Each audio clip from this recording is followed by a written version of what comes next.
Go ahead. Well, with all due respect, if we're going to bring up Andy, then he is on the line, so I'm going to bring him on. Oh yeah. And let's try to give each other a chance to speak here. And Andrew, welcome to Late Night in the Midlands. Thank you, Michael. Thank you for having me on, Eugene. Thank you. It's excellent to be on with you. Good to hear your voice again. Let me start out. I'm going to speak at length too, because this is a very, very convoluted story, and it's a very kind of unreal moment. And so I've just spent about the last half hour or so, throwing together some notes just because I want to be understood about what I'm going to say tonight. Usually I don't use notes on radio, but first of all, I'd just like to say in prescript that I concur with the alarm that Eugene Irvin is so intelligently raising about the threat posed to human freedom by the abuse of psychotronic devices.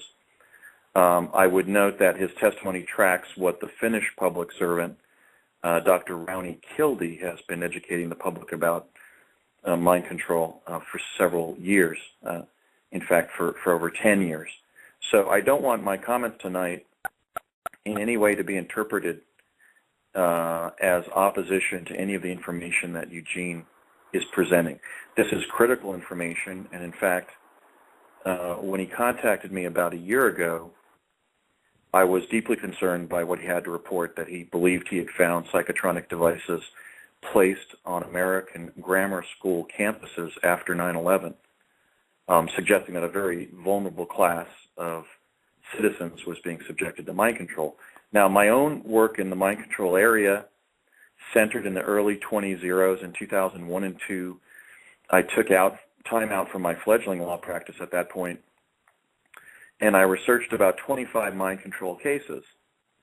And I basically found to a certainty, networking in the field, that every particular form of effect that was being reported, for example, a term that Eugene used tonight, synthetic telepathy, was fully operational. Some of the claimants clearly were suffering from mental illness, but that's been said about me in my time travel claims. And the fact that some people exist who are delusional doesn't mean that other people aren't being persecuted by their government via the abuse of psychotronic devices.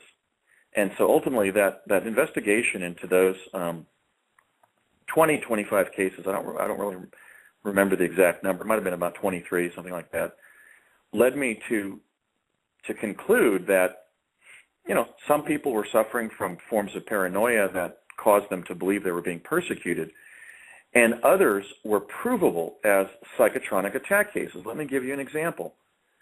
Elizabeth Targ and Fred Sitcher were the #1 and 2 authors on a famous study into distance healing, basically trying to heal people at a distance through prayer. Oddly, Dr. Elizabeth Targ, the daughter of Fred Targ, PhD, developed the same form of rare cancer and died from that form of cancer, as was selected as the control study, the control illness for the Distance Healing Project. But Fred Sitcher's outcome was even more bizarre. Dr. Eldon Bird, who had designed some of the psychotronic technologies, he told me that by spring of 1981, he had developed the ability to send a word, a sound, or a picture to somebody's forebrain from a distance of 1/4 of a mile at 360 degrees of articulation. Basically, anything that somebody could suddenly think of, let's say on the job. You could park a van outside the parking lot, outside their business, and make them think of an animal or a word, or even say a word. But what Eldon, in trying to figure out what happened to the technology that he designed for the U.S. Navy and the U.S. Marine Corps, that he knew was taken over by the CIA and went black in 1981, and then somehow fell into organized criminal, terrorist, and rogue intelligence factions, studied what Fred Sitcher was experiencing after that Distance Healing Project. Eldon recorded what was going on, which is that behind Fred Sitcher's brainstem, at a distance of about 18 inches, sound effects from the San Francisco Bay Area where Fred lived were being focused behind Fred's head. And Eldon described them as like a bedlam, like almost like a hellish environment of the condensed prurient thoughts of like 1,000 sexually disturbed people. Now, how that would have been focalized, first of all, how that data would have been retrieved and then focused on one person remains to be proved. Eldon, of course, died of a fast-acting liver cancer in December of 2002. So, you know, Elizabeth died, and then Eldon Bird was investigating what happened to her and Fred Sitcher. I never had a chance to speak to Fred Sitcher, but that's what Eldon told me he had recovered. And Eldon was going back and forth between possible explanations. Were these demonic hauntings? Were they government attacks using sophisticated equipment? Because clearly that had obviously been proved in the MK Ultra literature and was a matter of public record as of the August 1977 revelation about MK Ultra. I mean, what was learned by MK Ultra is old news. It went operational, believe it or not, in July of 1963, several months before President Kennedy was assassinated. The technologies that MK Ultra developed having been put by National Security Memorandum under the Deputy Director of Plans of the CIA. And by the way, that was for the specific use of mind control technology on American citizens, because the American government had free reign. Individuals in the government, for example, in the intelligence agencies, had free reign to target foreign nationals. That requirement was just to use the MK Ultra technology on American citizens domestically. So I investigated one case in particular of an individual who had been in the Yale hypnosis studies and had then gone on to some lesser colleges in the New York City area and then matriculated ultimately during the last 2 years of her education to Columbia. And basically, she uncovered in the 90s that after leaving college, she had spent over 15 years as a mind-controlled operative in Europe with really very little knowledge of what she had done except be faring information between different individuals. And her life was being shut down via synthetic telepathy.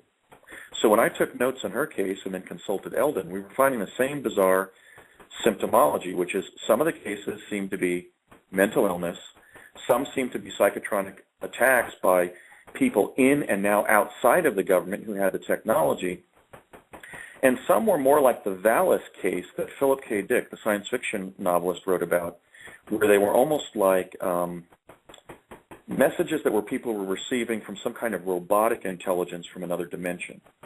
So it was really all of the above.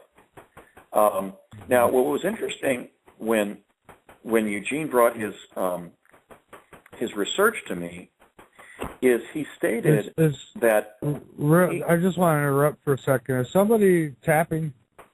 Whoever's I'm not, tapping, can you please stop? I hear something in the background there, yeah. Yeah. So what was interesting when Eugene contacted me is that he was reporting contact with me that I didn't remember.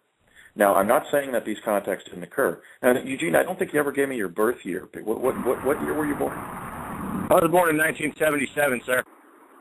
Right. Okay. So Eugene's 16 years younger than me, and as the youngest, or perhaps the second youngest, which is what I was told when I asked whether I was the youngest child in Project Pegasus, I was either the youngest or second youngest kid in that program. So we could not have had contact as a result of serving in Pegasus together. But let me just give you an idea of how advanced the mind control and holography was by the time I consulted Eldon Bird when we appeared together at a conference at Claremont Graduate University in September of 2000.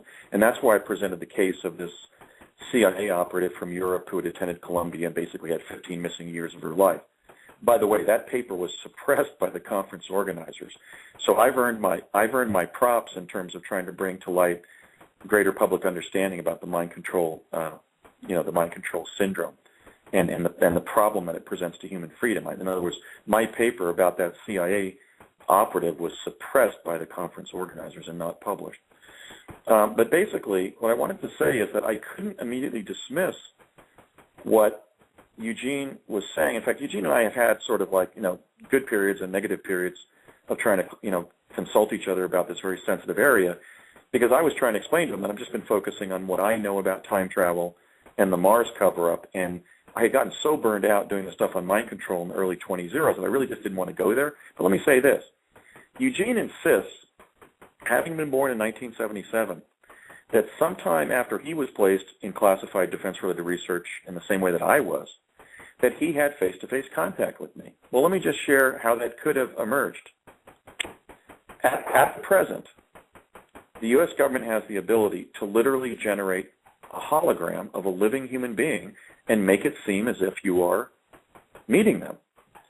In fact, we've used holography in offensive warfare.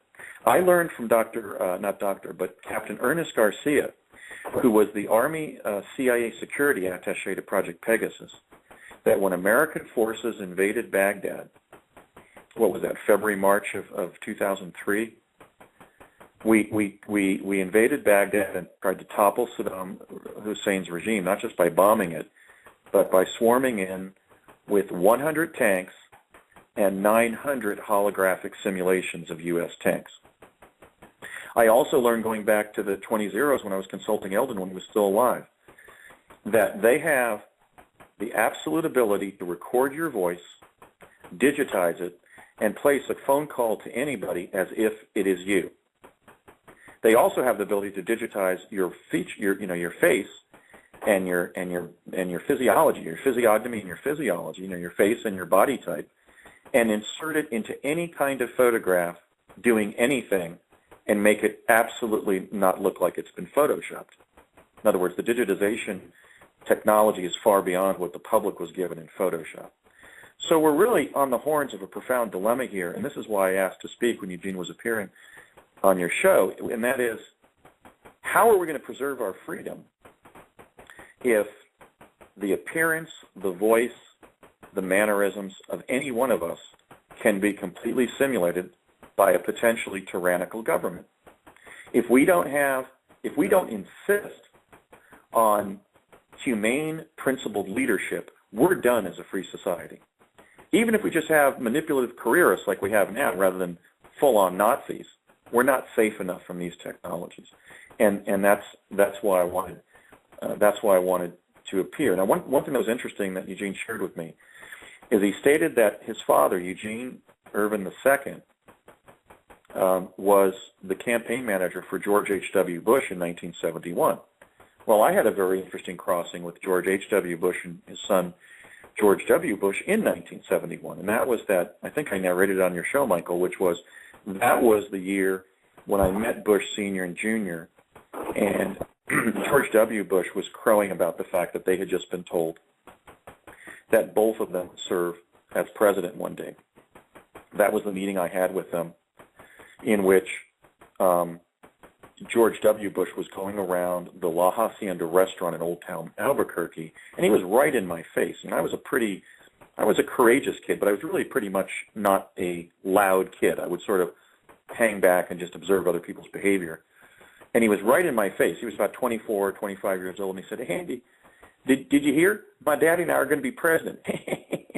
Okay, so I was telling that story on radio as an example, along the lines of the lunch we later had with a very young Bill Clinton, to show that the quantum access technologies that Eugene referenced a few minutes ago were so advanced by 1971 that they were identifying future American presidents and briefing them about their destinies, presumably so that they could psychologically adjust to the great pressures that they would then experience once they were elected U.S. president, and presumably leader of the free world, commander-in-chief of the huge military machine, and so forth. So it was really amazing that the son of Bush Sr.'s 1971 House campaign in Texas, for the House of Representatives, had now contacted me and was describing how he was tracked in a project similar to mine.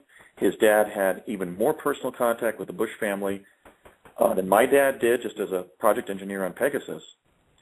And quite frankly, his call really disturbed me, because it indicated these people in CIA were volunteering their kids into these projects long after my era in Pegasus, because Eugene described the fact that he was born in now he has reminded me, 1977, so he's 16 years younger. So anyway, we've had, our moments back and forth. Eugene has sent me a lot of emails. He put a phone call of me on YouTube in a way that I thought was kind of unethical because I didn't approve the release of that sort of interview of me on the phone. But the bottom line is I think that Eugene is identifying a critical issue that we really have to we have to kind of destigmatize the ugliness of mind control and start really talking about it in terms of public policy. Because, he also segued into quantum access. How are any of us going to be free people if we are under the suasion of a government that simultaneously possesses the complete ability to take over somebody's mind and turn them into a Manchurian candidate, the complete ability to fake their appearance in a photograph, their demeanor live as if they're standing in front of you, and place phone calls, voice cloning, by the way. That was the term that Eldon shared with me. And by the way, my girlfriend, when I was in law school up here in Portland from 1988 to 91, was receiving voiced phone calls that she believed were me. So imagine the subjective position I was placed in as a free human being, as a sovereign human being, trying to maintain a love relationship with a young lady that I was very much in love with when she was receiving bogus phone calls in my voice. Okay, this is the degree of the suspension of our basic civil liberties that has been operational potentially and has been used in some cases for decades. So we really have to stop. Andy, so then would you acknowledge that Eugene was in fact a part of the Project Pegasus program? No, I don't think it was Pegasus, but I mean, look, his dad was George H.W. Bush's 1971 campaign manager. That was a critical position because that was Bush's first race for public office, that first House race in Texas. I think he won, if I'm not mistaken. And they knew where Bush was headed, which was to the White House. They knew where his son was headed, which was to the White House later. Now, when I compared photographs of Eugene III, our guest tonight, with a photograph that he sent me, a black and white photograph of a young George H.W. Bush standing next to his putative father in front of a Bush 1971 campaign banner, I mean, Eugene is a knockoff for his dad. I mean, it almost looks like the same person.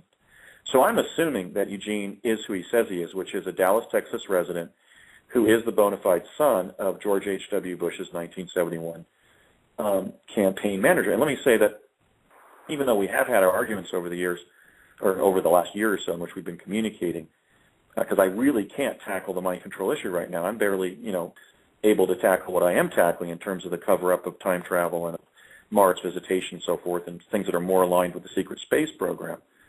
I do believe that Eugene is who he says he is. I do believe that he's the son of George H.W. Bush's 1971 campaign manager. I can't gauge his claim of being in classified defense-related research work because my standard has always been, if I don't know it, I don't corroborate it. I can't. He sounds like he has been because he's done a very intelligent study of where we are at, and I think he's the only person in the country who has raised the issue of whether psychotronic devices have been placed at our schoolyards. We know from my own account, look, I was, as I said, either the youngest or the second youngest kid in Pegasus. The other kids in the project were like born from, let's say, 1957 to 60. I was the younger one. So we're talking about manipulation of American school children that now has become multi-generational. When I went to New Mexico, I ran into somebody whose girlfriend had a son. She had previously been married. And he said, yeah, he's a whiz kid from Morristown, New Jersey that's coming out here. Well, I was born in Morristown, and I was coming out to New Mexico as a young lad growing up in Morris Plains, New Jersey, a neighboring town. So that's when I learned, yes, they were still working with American school children. I think the point that Eugene is raising that I don't think has been raised at all, and I really think is a critical issue, is what the hell are they doing with our kids? And is there a possible chance that some of the psychotronic technology has been placed within proximity of our school kids? Because that involves a wholesale manipulation of the thought processes of the next American generation. I mean, as a Cambridge and UCLA educated lawyer, I'm dealing with a situation where I can't even use the college-level words that were used a generation ago without seeming like a literary oddball on Facebook. We have language skills that are deteriorating among the current generation of American young people, let's say age 20 to 40. Well, what are they doing with the kids now in school? Is Eugene's claim valid? I mean, I think it really needs to be investigated. So I can't corroborate that he was in classified defense-related research and development activities like I was, but he certainly would have been a candidate for being so because his father was helping George H.W. Bush get elected into his first position in government. At the time, they knew he was destined for the presidency. So that's why I felt so compelled tonight, was to sort of call in and sort of bury the hatchet with Eugene, because, Eugene, I think you got to agree, man, we have been working on the same team. And you may have been angry about me for, thanks. Well, and may have been angry at me for work, and I had to struggle with a lot of the different things, knowing that, I remember my father, telling me, over and over and over again, you can't forget that you're on Project Pegasus. You can't forget you're on Project Pegasus. I mean, I remember, very few things. I mean, my father died when I was 6. I mean, my first memory is sitting in a Montauk chair and basically crying my eyes out. And real quickly to touch on that, is it plausible, with all the knowledge that you have, which is extensive, that these devices, this is a Montauk-type technology that is refined from the days in which you guys were on those types of projects, implemented. Well, you may very well be, Eugene, you may very well be a key whistleblower who establishes that Pegasus continued. But, again, Michael, this goes to my background as an attorney. I just want to point something out. I basically have a love affair with the law of evidence, and I am a keen listener because of my trial law practice. I'm not building myself up. I'm simply saying I've learned to listen to people. And listen to what Eugene just said. He was crying his eyes out in the Montauk chair. Well, wait a minute. The Montauk chair is a magnetic transducer that sends the human mind forward in time, so the person pre-experiences moments in their own subjective future. Guess what moments those are? They're basically the black and red letter days. They're basically the most exhilarating moments and the most tragic and depressing moments. So Eugene may have been crying about the greatest love of his life, or he may have been crying about somebody in his life that he cared about passing away or something. But that's a very conspicuous statement that the legitimate whistleblowers who have contacted me, for example, William B. Stillings and Bernard Mendez, not only do I remember Bernie and Brett, their personal narratives from the beginning had these self-qualifying interior statements that were completely ad hoc and spontaneous, like Eugene's statement. He just said, I was crying my eyes out in the Montauk chair. Well, why would somebody be crying their eyes out time traveling? Well, because the Montauk chair took everybody to, that moment when you were experiencing true love, or that moment when somebody you really, loved had just been killed in a car accident or something. In other words, it was getting the high points from the person's future destiny. And in fact, we weren't seeing those moments. We were going to those moments and pre-experiencing them. So they were even more emotionally moving and involving than traditional, conventional remote viewing, even chronovision, even technically assisted remote viewing. So yeah, I think it's really key that Eugene and I bury the hatchet. I probably fielded him incorrectly because I was overwhelmed when he contacted me, and so Eugene, I apologize for that. But I mean, this is all vital stuff, and like I said, especially since there was kind of a stigma during the early days of the internet when people came forward and started talking about being wavies. Some of those people, quite frankly, really just simply being mentally ill, that we have to destigmatize this issue, and we have to raise it to a congressional level of inquiry, indeed into a presidential level of significance. And we're not. We're not. We're getting people who are shooting schools up who obviously have been victims of mind control. Now, we can't have government by massacre. We can't have the suspension of the Second Amendment right to keep and bear arms because some people are being mind controlled into lunacy and killing kids. That's not what America's about. So this is a critical issue, and I really salute Eugene for emphasizing it and for you focusing on it tonight. Absolutely, and I appreciate you coming on too, Andy, and talking this out with Eugene as well. Eugene, go ahead. I'm basically dumbfounded. This is one of those experiences in my life that I knew was coming due to my experiences on that Montauk chair, just like Andy basically just really kind of broke down for us. And, to put other, one of the other things that I think that would be a telltale sign for Andy, knowing how these things worked as a child, I used to have a hand puppet they would sit there and train me with named Alfred when I was a kid. And it was basically an open door left for me there to be able to bring this conversation into being today. And so I've known this moment was coming. And so it's very satisfying. But, it's also a place to look and, again, a perspective about the things to come. I mean, we're dealing with this public that's in this huge mind control state that, the severity is just, it's terrible, and the illnesses and this eugenics and all these things. I mean, it does have to reach a presidential level. It has to be in the forefront of the public mind, and this is this is the biggest issue as far as I'm concerned in world history, being that it is one of them, because this is a stated objective of Illuminati bloodlines as far back as, Caesar and beyond. I mean, we know that they want to be able to control the minds of the populace, and they have become quite effective at being able to do that. And I see a direct correlation in world events mirrored by the steps taken towards the mind control awareness campaign issue. And so, I would say that, the collective, subconscious resonance of people on this planet to a large degree is manifesting our reality here. And, certainly one of the things that we learn from these projects. And when they see the negative, the collective with negativity, in order to bring about this negative manifestation, what a terrible thing. And so they're literally using the free will of the public for their own sick, twisted, whatever you want to call it. For whatever reason, they get off on the suffering of people and the torture of people. And so trying to overcome this is something that I would say can only be done through love, and I think that has been displayed here tonight in a way that I'm very happy with, Andy. I can't thank you enough. Well, actually, let me draw an analogy between my own dogged insistence about my time travel experiences, even losing relationships with people I cared about because they basically thought I was a psychiatric case. And I'm not. I'm an actual project experiencer, which I think I've convinced the public of. I went back, Eugene, to your emails with you trying to knock on my head to say, hey, I'm a real experiencer. I've got critical information. My dad really was Bush's campaign manager in 71. You sent me over 120 emails.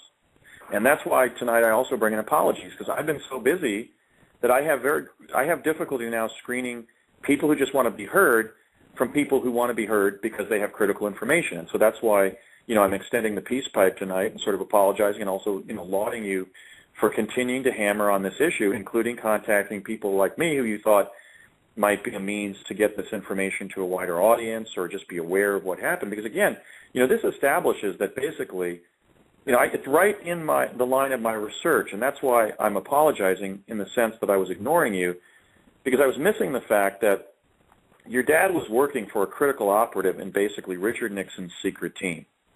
The extraterrestrial stuff, the quantum access stuff, and the early stuff regarding creating Manchurian candidates and using brainwashing to mask people's involvement in special access programs, to create Manchurian candidates to do different assignments and so forth. I believe we're going to find ultimately that it has its origins in the vice presidency of Richard Milhous Nixon under President Eisenhower, because it's really Richard Nixon's secret team. I mean, as your own father and the involvement of my own father, as somebody who knew Don Rumsfeld as Rummy, okay, the guys working on these projects as whatever, public servants, military attaches, scientists, they were all Nixon Republicans. And they all knew each other, They were all which, Andy? I'm sorry. Did you say Mexican? They were all Nixon Republicans who had ties. You could ultimately tie every last one of them to Richard Nixon in one way or the other. I see. Bush was what? Richard Nixon's CIA director, right? Or was that under Ford? And but certainly he was chairman of the. Quickly, if I may clarify something, my father led the failed. If I'm not mistaken, this stuff happened before I'm born. To the best of my knowledge, my father led the failed Senate campaign for George Bush in 1970, in which he went on to be a congressman after. Oh, that's right. Yeah. Right. So the photograph you sent me, though, was from the House campaign in 71, right? That's the Senate campaign picture, actually. Oh, that's the Senate campaign in 70. Okay. So it's around that time, 70, 71, where I'm meeting the Bushes in Old Town Albuquerque, and George W. Bush is crowing, have you heard, my daddy and I are going to be president. I'm going to look up, Andy. I'm going to, try to find flight records of stuff. My dad was a private pilot for George Bush Sr., and so that would be a very, very strong piece of evidence to support all this stuff that's tangible for people. There may be some of that out there in which we can show that, I don't know. That'd probably be a. Well, let me add another data point. You were born in 77. And so if we take your involvement forward as a boy and then an adolescent, we've got Bernie Mendez claiming that after he left the presidency in 1974, Richard Nixon was still staying on top of these programs. Mendez was consulting Nixon after he left the presidency about the Mars jump room program. I mean, so the continuity is there, right through Richard Nixon's vice presidency under Eisenhower, and then being out in California during the time when a lot of the aerospace contractors were starting to get into these special programs, and then through his presidency where quantum access flourished with the achievement of 8 different modalities of time travel by 1970. So that first Nixon administration era of 68 to 72 was critical. Those were my years in Pegasus. I'm not saying it was critical for that reason, but that's really where time travel emerged as on an operational basis. And then we've got Eugene being involved later as a younger person, being born later under the direction, under the guidance of a father connected to George H.W. Bush. So I don't know if we're ever going to find how quantum access is entangled with the U.S. presidency, but it certainly has been for going on, over 40 years, and I would say that that's a constitutional crisis. Something that you had said, Andy, this is Peter Klein, by the way. Something that you had said, Andy, in research that I had done, I came across some information where Prescott Bush, father of George H. and grandfather of George W., used to play golf with Richard Nixon back in the 50s. And Prescott Bush was married to the daughter of Herbert Walker, who was a known Nazi back then. And as we know, Prescott was in charge of funding money from America, American donations to the Nazi Party. So after World War II, you have Operation Paperclip coming across. Prescott, who gets arrested in 1941 for lending aid to the enemy, becomes a U.S. senator. Yeah. And then, how did that happen? He becomes golfing. Yeah, how'd that happen? How did he go from having if I all could of his accentuate assets that to point, becoming a kind senator? of touch on something I touched on earlier, we see a very clear, illustration of that same faction here today and the blatant mockery that they're so known for by naming a school after a Holocaust victim.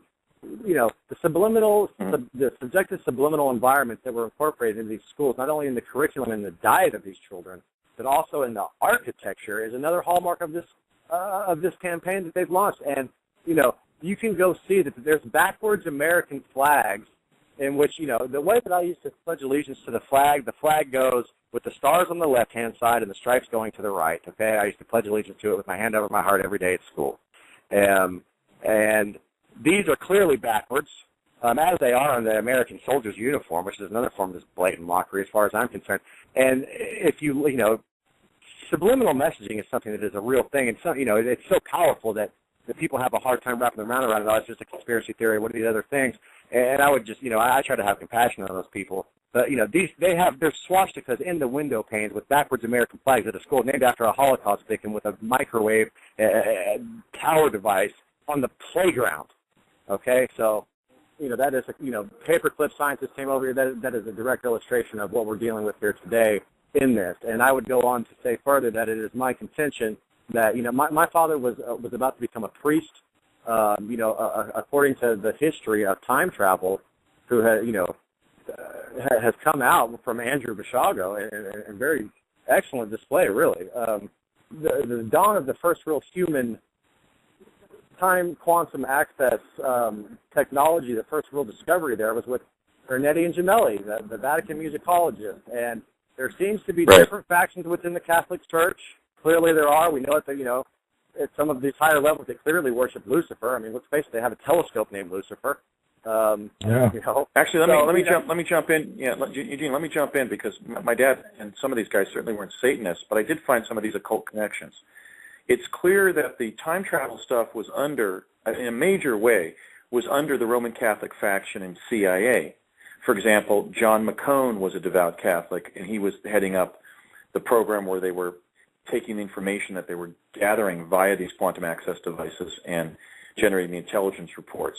My father was, and he, of course, was the chief technical liaison between the Ralph M. Parsons Company and the CIA on teleportation. Courtney M. Hunt, who I first met at the Cerritos Cultural Site, where there was at different times both a Stargate and a huge chronovisor. He came literally in from the boonies after teleporting back to the present in 1971, but who they then put me under in summer of 81 to train for Mars, was not only a devout Roman Catholic, but he was involved with the CCD, the Confraternity of Catholic Doctrine. He was basically a proselytizer of the Catholic faith. Now, what my dad explained and what his friend Mary Constance Chavez from Old Town Albuquerque explained is that they were Knights Templar. So the whole Dan Brown line that the Templars are some kind of secret society to protect the Merovingian or Christ bloodline is not true. In fact, the Knights Templar are a sovereign Vatican military order to attack the enemies of Christ, to basically war with the enemies of Christ. And those would be communists who would deny the existence of God and the sanctity of Jesus Christ. And it would include others who would attack the church, terrorist groups that might, kill priests and nuns or attack parishes or that type of thing. So I think the connection here is, I kind of resist Eugene's definition of a Luciferian connection, although obviously at the top levels of American government, we've had huge Freemason participation with literally identifying Lucifer, the light bearer, as almost sort of the star, in their pantheon. But no, I'm not I would disagreeing with you, Andy. I'm just saying that there's different factions within in Catholicism. Clearly, when you guys have a telescope named Lucifer, I think that pretty much knocks it out of the park right there. Yeah. But, in fact, I was going to say my father leaves, goes on to have an intelligence-based military career and to be a private pilot for George Bush when he had attended seminary and was to become a priest. And so that is, another corroboration with the story. And I hold firm to the fact that he was exactly what you're talking about. And basically, the fact that George Bush didn't make it to the Senate due to my father's involvement in this campaign was a type of warring through time, via quantum access technology. I just want to say thank you, Andy, because you did something tonight that I've been trying to get people to do for a long time. You made a public apology to somebody and humbled yourself. And that's what we need more of in this world. We need people to get to the point where they can say, look, I'm sorry. We need to work and go forward. If we had more of that, we would have a hell of a lot less of the other. So I just want to say thanks for doing that and setting a precedent and a great example. Well, thank you, Rascal. It was really deserved because let me explain. Previously when somebody said something was true and another person said that it was not true, in historiography, in the study of history, the presumption was that either the person who made the initial claim was true or the other person was true, or they were both wrong. But quantum mechanics actually teaches us that they could both be right. So, for example, when Eugene approached me with the subjective claim of, hey, you met me, you teleported somewhere and we had a discussion, I should have been more mindful of the fact that, wait a minute, the person who had approached me was the son of somebody connected to the Bush operation, and I know that Pegasus was connected to the Bush operation in the early 70s at least, and certainly under the presidencies of both Bushes, because I had lunch with them right after they were both told they were going to be president. Now, the other factor is not just what could be going on the level of quantum mechanics that should have caused me to suspend judgment and not push Eugene away and his testimony away and confront it. The other issue is what can be simulated. So we have to all be mindful of the fact that we're living in a world in which a phone call that seems to be from somebody, a photograph that seems to depict somebody, literally a meeting with somebody can be artificially propagated now. So, my girlfriend in law school didn't know that I was telling the truth when I was telling her that it wasn't me. I didn't call you. After she was getting these calls that were literally identifying the speaker as me in my complete accurate voice, I was saying, no, I've been studying. I didn't call you. Okay, so this is something we have to be mindful now, that we have to be wary about not just what quantum mechanics may be doing to have two people literally experience discrepant realities. In other words, me having no memory of a meeting with Eugene and him insisting that we met. Those could have occurred on, for example, adjacent timelines that are virtually identical except for small elements, let's say to include that meeting. But we also have to be wary of when we're being manipulated, because the technology has been available to the U.S. government, and now we know through Eldon Bird's testimony, his courageous testimony before he died of cancer in 2002, such technology is now in the hands of organized criminal networks, potentially terrorist cells. And so we have to suspend judgment. Just like in literature, the willing suspension of disbelief. Now in the epistemology of our own lives, when somebody comes to us and says, oh, I met you, or did you just call me, or whatever, we have to be wary to the possibility that there may be people with agendas that would even propagate the appearance or the voice or somebody's presence somewhere. So Eugene has his story. He insists that he met me, and I have no memory of it. And quite frankly, I don't think I'm amnestic about this. I think something else was involved. Maybe parts of Pegasus were convincing him that we had met, and it wasn't me. Maybe it was a simulation. I've had similar statements by people. Hey, I saw you in a Chinese restaurant in San Diego when I was not there. So there's a bit of a background to this. But yeah, I appreciate your point. I would concur with that. I agree with all of those things, and those are all possibilities in this thing. And so it's difficult to be able to really discern what was going on. I will say that the meeting took place in February of last year, in which we were at a tower array with a building with a very high output, high electrical output in this building, and it's disguised as a flagpole, and there's no emitters on it. What I really feel is that it was a Montauk experience for you, in which you projected yourself, and that is what I was interfacing with at that time. That would be from my own research, and I can't confirm that. But. Well, I mean, I was going out of body a lot, and I was doing a lot of movement, both physically and non-physically, between timelines. So I guess it's possible that somehow I astral projected while I was sleeping or something. Let me ask you this. Do you have any idea of the location of this tower, or like what state it was in, or what area? Where it is. It's on a division in Spokane, Washington, right behind the major McDonald's right there. That's just south of the mall on the west side of the street, and it is very conspicuous in and of itself, just as a tower array. I do have photographs and video of that location, and they should be on my Facebook page. I'll put those back up if they're not. And I think I may have sent you some of that stuff, but yeah, you sent me some of the photos. I haven't been to Spokane for years. I mean, I practiced law in Washington State, but most of my practice is in Southwest Washington. You were a kid. You were only 17, almost 18 years old, and you were trying to get your ID back. You were basically lost out there, and I ID'd you, and they got you back, is what I thought that the whole experience was supposed to have been about. Okay, so you're saying I appeared as a 17 or 18-year-old last year in Spokane.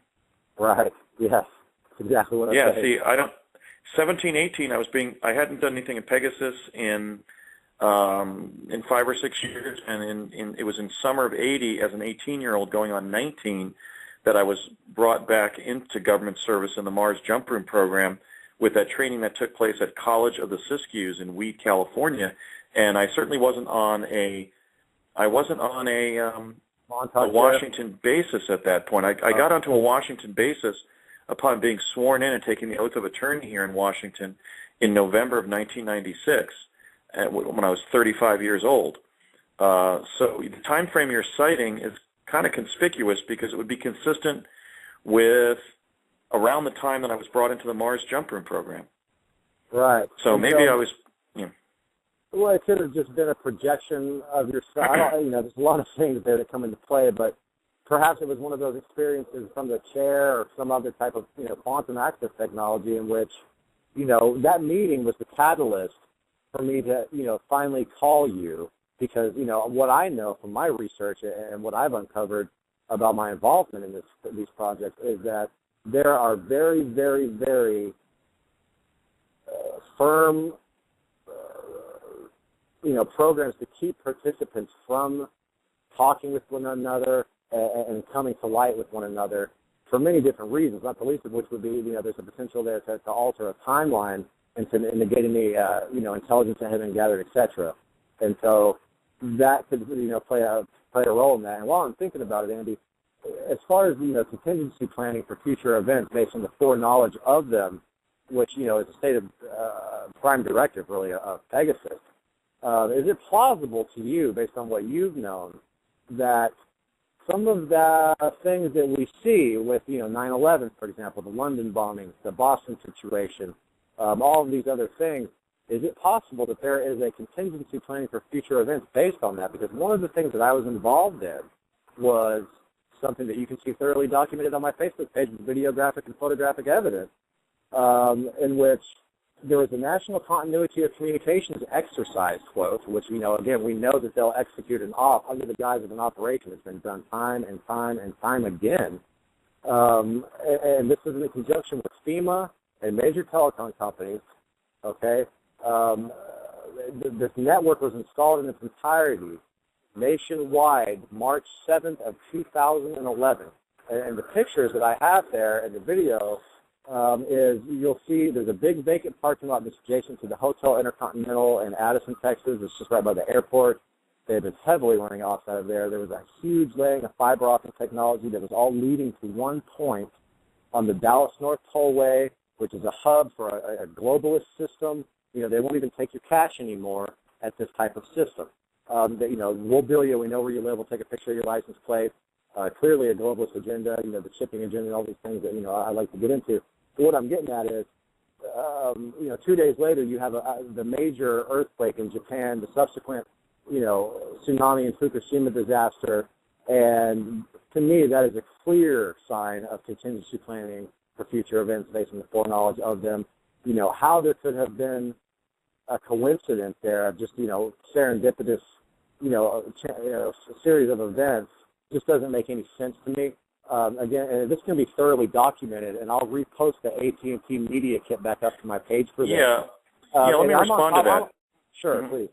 Yeah, let me respond. I think what they're running is a national security operation that is loosely based on Robert Ludlum's novel, The Aquitaine Progression. And if you read that novel, you'll see that the basic scenario is a set of falsely propagated terrorist incidents to justify the establishment of a fascist militarized police state, basically the federal militarization of state and local police forces and the disarmament of the population. Now, the way that might link up with what I learned about what the future holds when I was on Pegasus is that when my dad drove me up to the base at Dulce, and we literally had to disrobe and put on these sort of rice paper pajamas, and there were several gray ETs that were actually administering the Dulce facility, and we went down in the elevator like 150 floors, and there was nothing. It was like taking the elevator in a suburban shopping mall with nothing on display, not even houseplants. It was just floor after floor after floor of nothing. When we completed that tour, I said, "Dad, what is that place for?" And he said, "A big catastrophe." And I said, "When is it going to happen?" And he said, "Long after I'm dead and gone." Now, my dad died in 1990, so in fact, he would have been 90 on May 3rd, just recently. So I think it's possible they may be trying to pacify the population prior to a catastrophe. Let's how would they have continue. known? I've always been a believer in exactly what you said. Clearly, the legislation is passed after these events take place, etc. However, what are we dealing with there? A scalar weaponry attack, perhaps, to induce earthquakes, and we have the Fukushima disaster after the tsunami, and they knew it, and they were going to execute it in that fashion? Or, how did they know that they would have to have this continuity of communications exercise going on as a contingency for one of the, we haven't realized publicly the full ramifications of the Fukushima incident to this very moment. NASA's, Jet Propulsion Laboratory has released the radiation dispersal and how it's washed up on the West Coast, and they've raised radiation levels just right after that as far as what's safe for human consumption. So, something's going on there, and the fact that they knew seems to be clear and evident. The fact that national continuity of communications exercise, some people would call it the martial law communications network, was installed in its entirety 2 days prior to the Fukushima incident. So maybe they knew the prophecies, because everything that is going on right now. Virtually everything. I can point to a prophetic incident within the scriptures themselves, and right down to Fukushima, down to the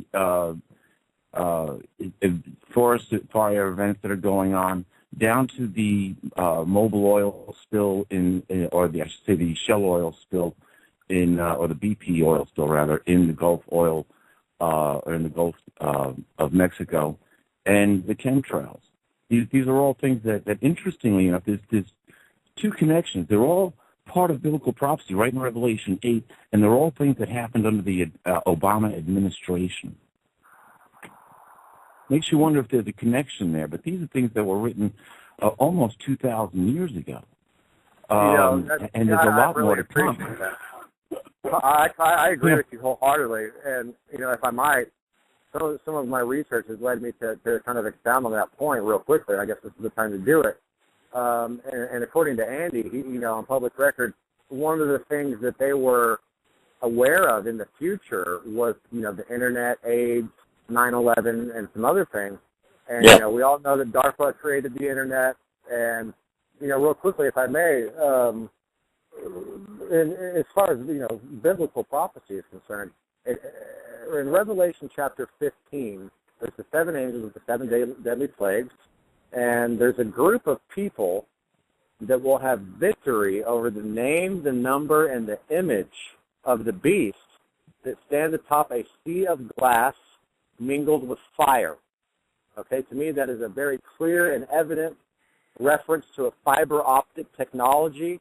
I have inundated my Facebook page with the stated objective of DARPA as having that to be the sole conduit in the future for all internet transmission. And if we back up to Revelation chapter 13, we will see that there will be no man who will buy, sell, or trade without the mark of the beast. Let he who has wisdom calculate the number of the beast, the number of a man. This number is 666. To put that into context, real quickly, let me back up.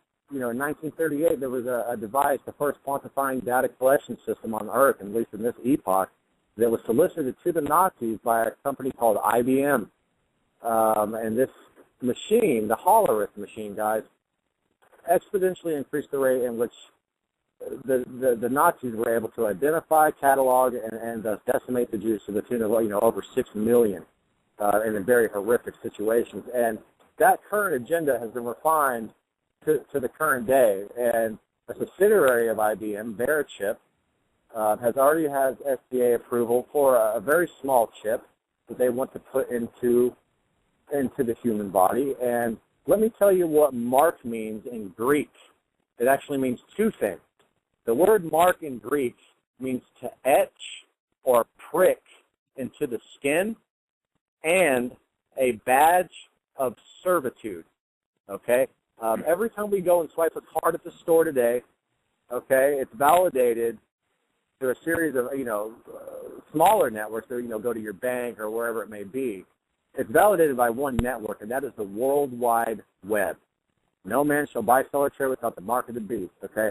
The sixth letter of the Hebrew alphabet is Vav, which is W in English. Therefore, www has a numeric value of 666 in Hebrew, okay? And so what I'm leading to, when we do the research about fiber optic technology, there is an overwhelming amount of evidence, and I think that there is a lot of whistleblowers out there that would, concur with this fact, is that fiber optic technology clearly came from an extraterrestrial faction, and some people would call it Greys. Of course, when we really dig, there's many different, call them species if you want to call some of those little lower robotic organisms that have been, called Greys entities or whatever they are. But bottom line is we know this is extraterrestrial technology, and, how John of Patmos knew this, almost 2,000 years ago is a clear, affirmation of biblical prophecy, and it's amazing and astounding. And what it is what is worshiping the image of the beast? What is mind control? What is being controlled on the resonant level through your free will in order to manifest a negative reality here and sustain a negative timeline here on this earth? Okay? My research... Eugene, you make a very good argument here because, this is where you have to take it off planet. When you when anybody looks at the Bible and studies it in a non-religious manner, in other words, without the aid of religious dogma, but if you do it in a scientific way, what you're going to find is essentially 6,000 years of alien involvement in human history. And this is all coming down to a point where the decisions that are being made for this planet are not coming from this planet. And we're absolutely. facing a very interesting... Project Pegasus is it's quantum access technologies and exopolitical relations. Excuse me, you can go look on my Film for the People YouTube channel and clearly see a Stargate in action. Okay, there's one of the first video that I shot. I was going to do a mind control, video that I was going to do for my YouTube channel, and this corroborates Andy's testimony in that there was different ETs at I think one of the Ralph M. Parsons company, or perhaps one of the other defense contractors for aerospace. And by the way, my father's partner who worked on the Pazer, which again is akin to Tesla technology, harnessing this waste electromagnetic energy, worked on the first jet engine in history. Andy's father worked on the first ramjet in history. That's another corroboration. But what I'm getting at here is that I'm at Ball Aerospace, a leading defense contractor for the U.S. government, and they manufacture spacecraft components. Go ahead and tell me what's hiding behind the light pole in my video that's captured with a negative filter. These beings operate outside of the visible light spectrum of human beings.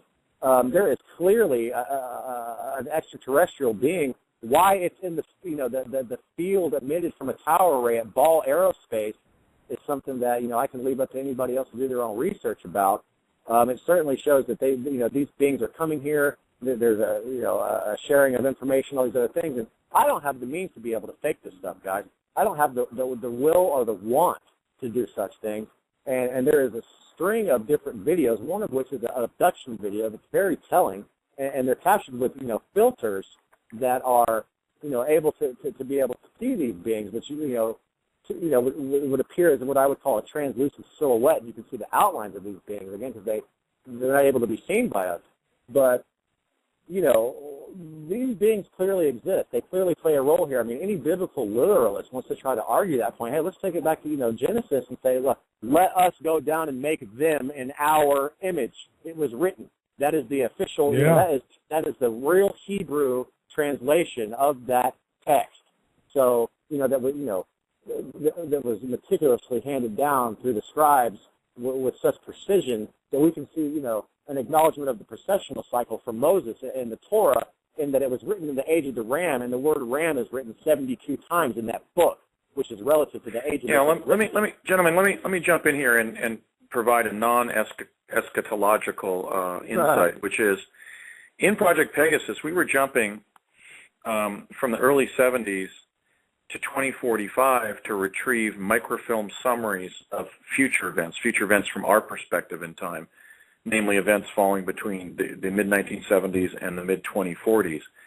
So when we ponder whether there has been an overarching sort of Aquitaine progression to these series of provocations by the U.S. government that seem to all support disarming the population and militarizing local and state police forces, we have to remember that, the Defense Department of Richard Nixon, under a defense project that Donald Rumsfeld himself served as the defense attaché for, was retrieving microfilm summaries of future events, and I was one of the children who was going forward in time by jumping through a Stargate at the Cerritos Cultural Center that was set up in the summer of 1972. This thing was so big that it almost went up to the ceiling of what is an Olympic-sized gymnasium. That's an Olympic-sized basketball court there with a symphony orchestra-sized sound stage, or orchestral stage. And they set up a huge Stargate. I have a question. We were jumping through that. At what age, the children that they were choosing to do their jumping, what age were the basic jumpers at?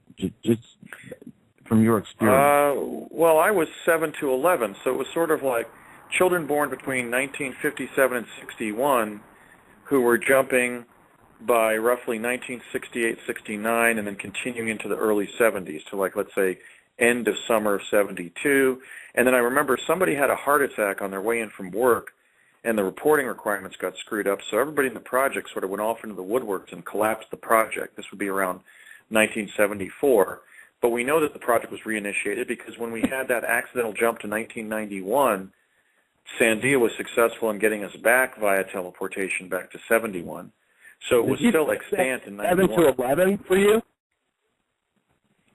Yeah, I was time traveling between, initially I time traveled at age 6, but officially from age 7 going on 8 to... That's what I was leading to, yeah, because, we both simultaneously said 6, Yeah, now, the reason why I asked the question, the reason is, children cannot think in the operating system of adults, and that is the beta cycle of the brain. Children only go as far as alpha. Once you go through puberty, alpha is no longer your operating system. It now becomes beta, and that's where we are now. The first scientific research that was being done on brainwaves was being done on a 12-year-old girl. She was thinking in alpha, hence alpha was named before beta. They didn't find the beta waves until this girl got older. They started looking at older people, and that makes a lot of sense because children who think in alpha are not restricted in any shape, form, or fashion to the three-dimensional world.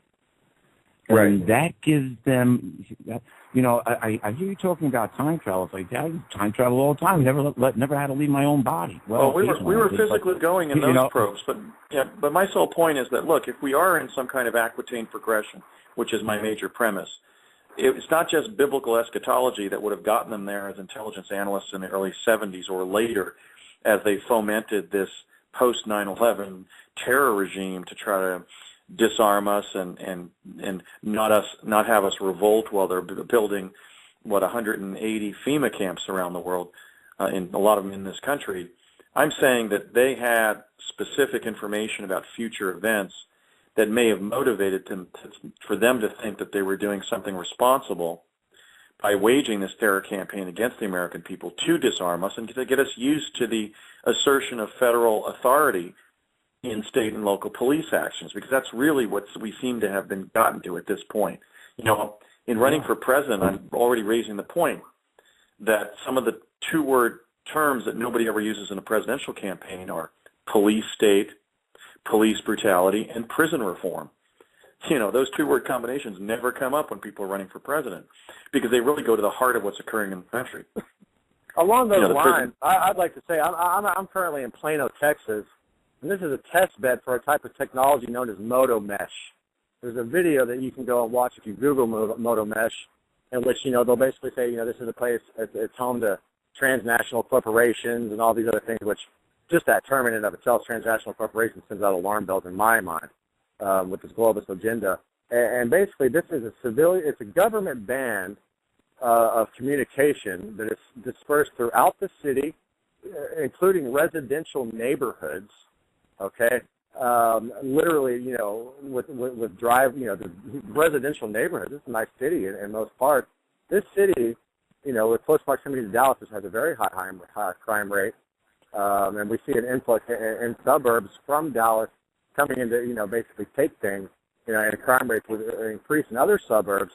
Plano is the exception to the rule, and this the fact that this city that I'm standing in is surrounded by this Moto Mesh technology and has the third lowest crime rate per capita in the United States is a clear correlation for me between mind control and statistical evidence of it. And, leading, back to the Columbia experiment video, mind control as a theft deterrent, it would be the first plausible thing that we see there. People will put a jacket on and wear it out of the store. Why is there a radio receiver at the top of this, basically the human nervous system there, with the capability to interface with the human nervous system and the clothing? Okay, and so these are things, these things are things that people need to consider, guys. I mean, all of this quantum access stuff and all, as far as I'm concerned, this corroboration is done. It's a done deal. I know I was on the project. I appreciate so much Andy coming forth tonight, and that's a major event for me in my life.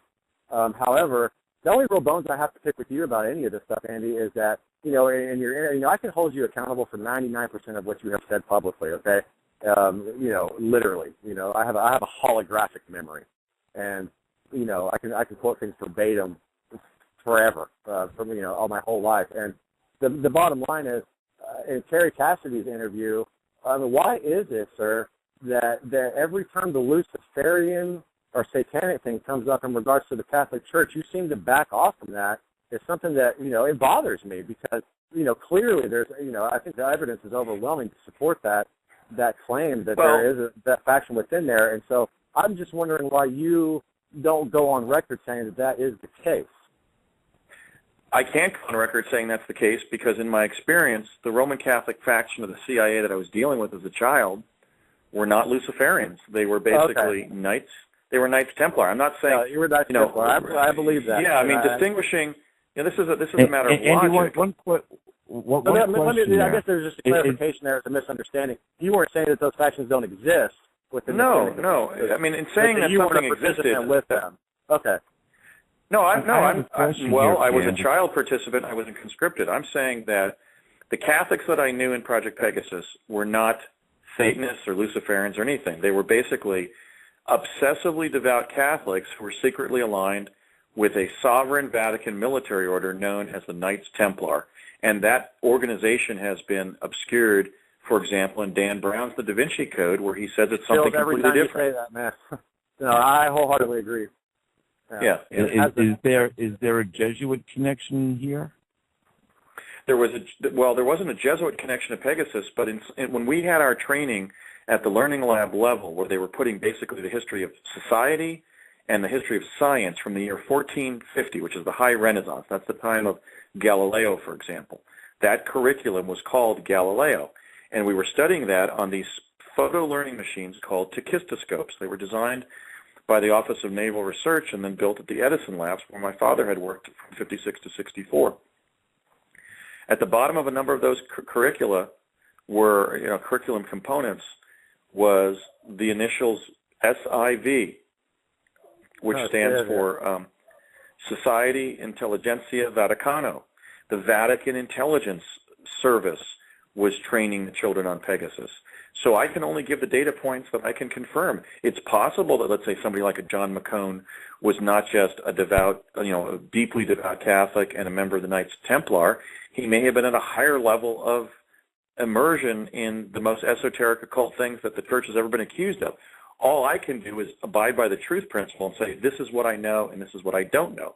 I know that my father, his friend Connie Chavez, McCone, I've heard Rumsfeld, in response to your question, Peter, I've heard of Rumsfeld spoken of as a Jesuit of the half robe, namely a Jesuit operative in politics.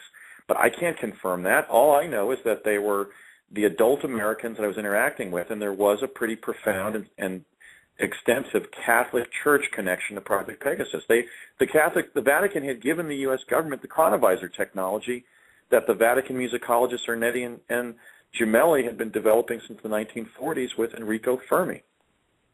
So there was a profound Catholic connection. Now, whether that went up into the darkest things that people have practiced under the cloak of Catholicism, I just don't know. Well, thank you for clarifying. I feel so much better about that with you now because it really bothered me, and I know I don't speak alone on that. And so, thank you so much, Andy, for clarifying. I'm not hiding it. I'm not a Catholic myself. I was raised as just a conventional Roman Catholic. I went to Sunday school. I went to First Communion. I went to confirmation. But I basically ended my religious practice when I started thinking for myself around age 16, 17. I just stopped going to church. So I'm not a Catholic. I'm not any particular religion or adherent to any particular religion. And I'm not trying to hide anybody else's skullduggery regarding any of these sort of elite occultic organizations. All I'm saying is the one that I heard about, in addition to the Society Intelligentsia Vaticana designing some of the curriculum that we were learning on the tachistoscopes, I know that the Knights Templar, as a sovereign Vatican military order, was membership in it was some of the people on the project were members of that military order, which presumably would be transnational and linked to the Catholic Church, not the United States government. Yeah, I would understand that totally. And the interesting thing is that there's a connection between the Jesuits and the Knights Templar from days gone by. But the Vatican and the Pope himself, I don't know if this Pope has done it yet, but previous popes have inducted certain people into different knighthoods of the church. Knights of Malta is an example, but there are several knighthood offices still within the church today that people just we're not told about. But they're there, and they're all part, or I guess you could say that they're the descendants, or part of them are the descendants of the Knights Templar.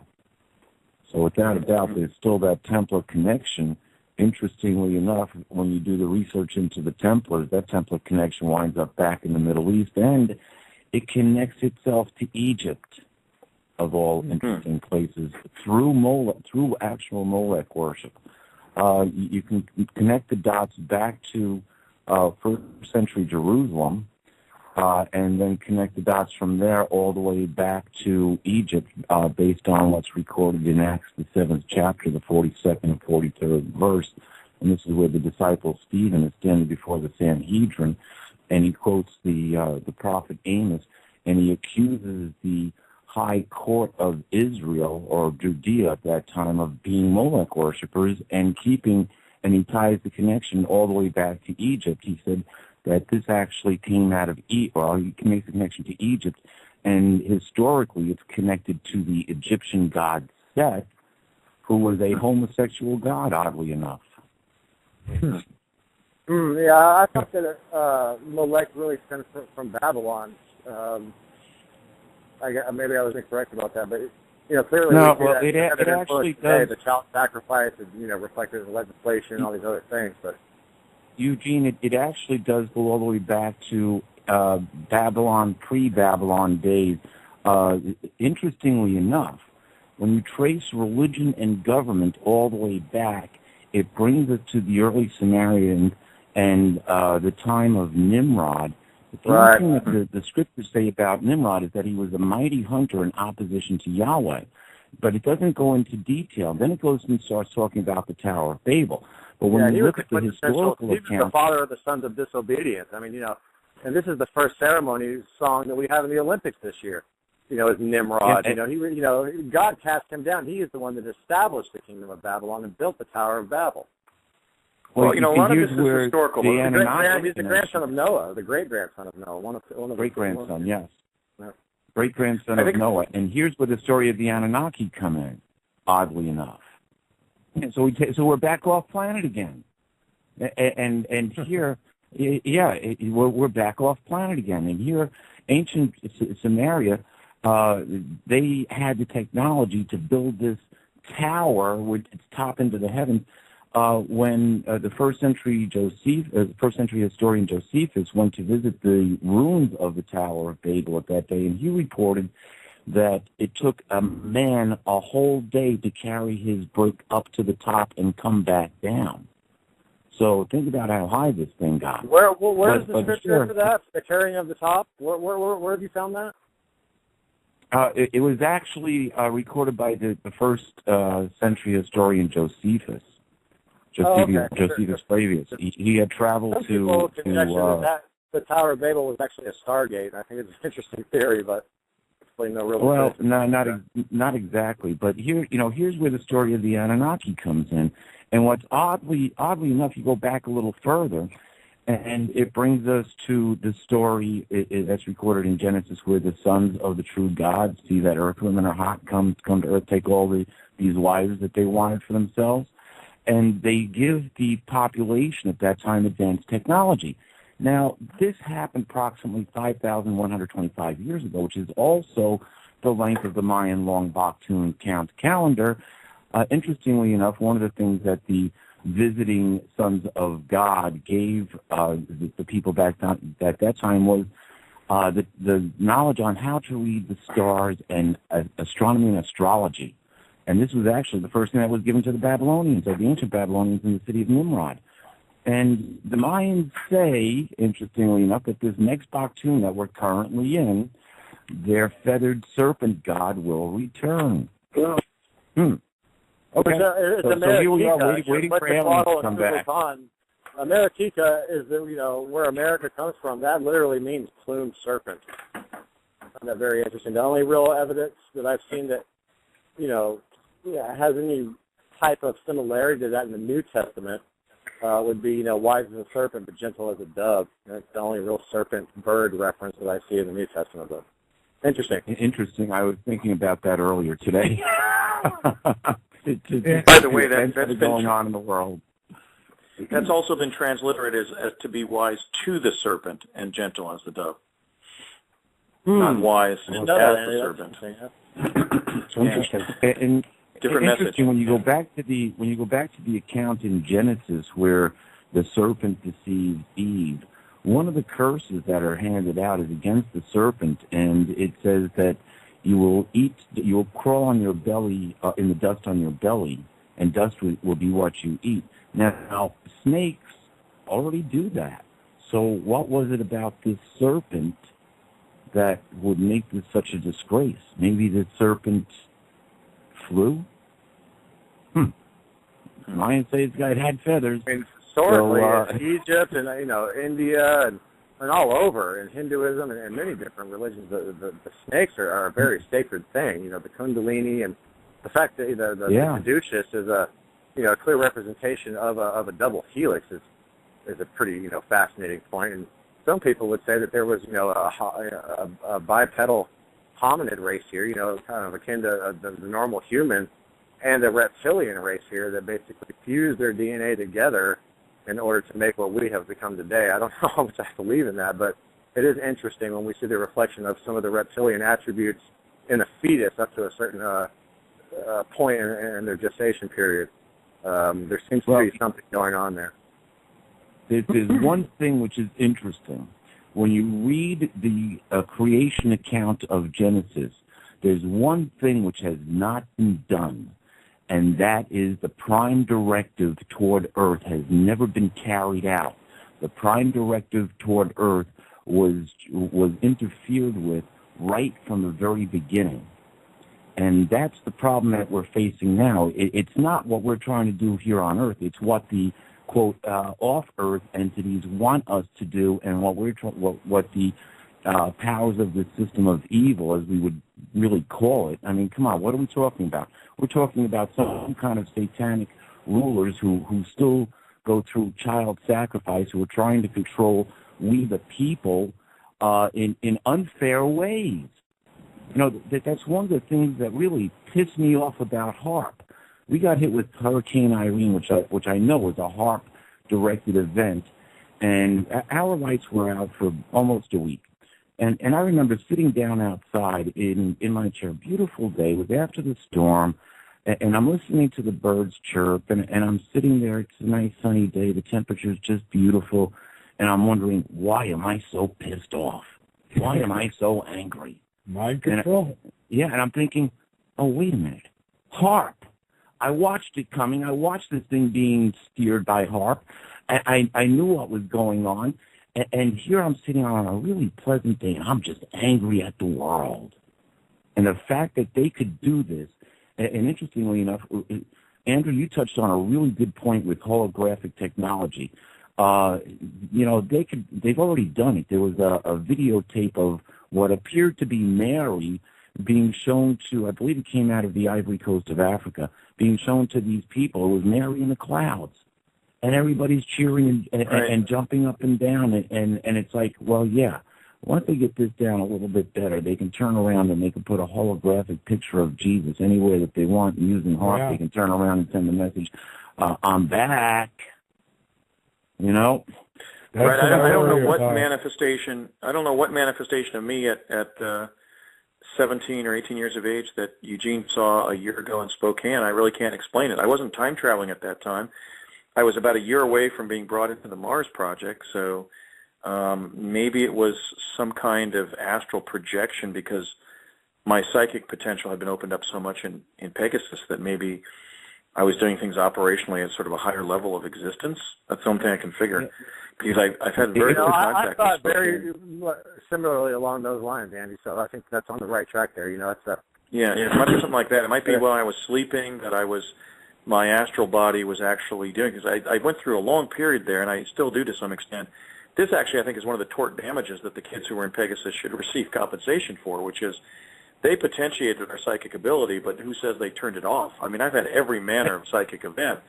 So the notion Andy, that... You took the words out of my mouth almost, because I was just going to say, with everything that you've been through, you've had so much opened up, you probably can't shut it down.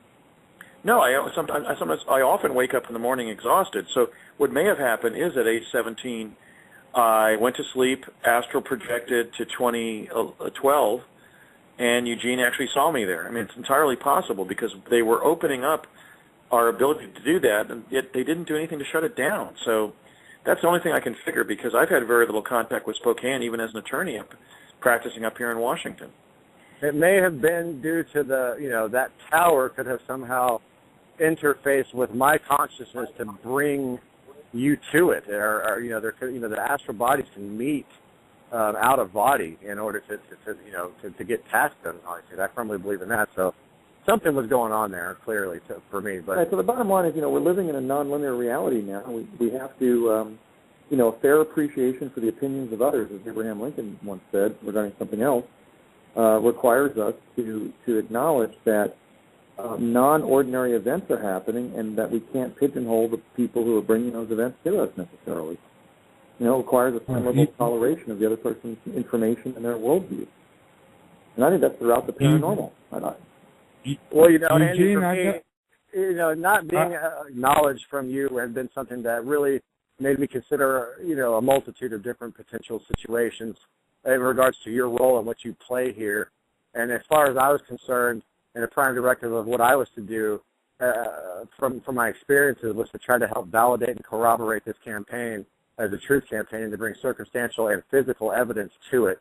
And that has been, my whole life has been about trying to get that done. And, I've received so many different people on behalf of the children of this country in regards to this tower phenomenon that we see on the public school property.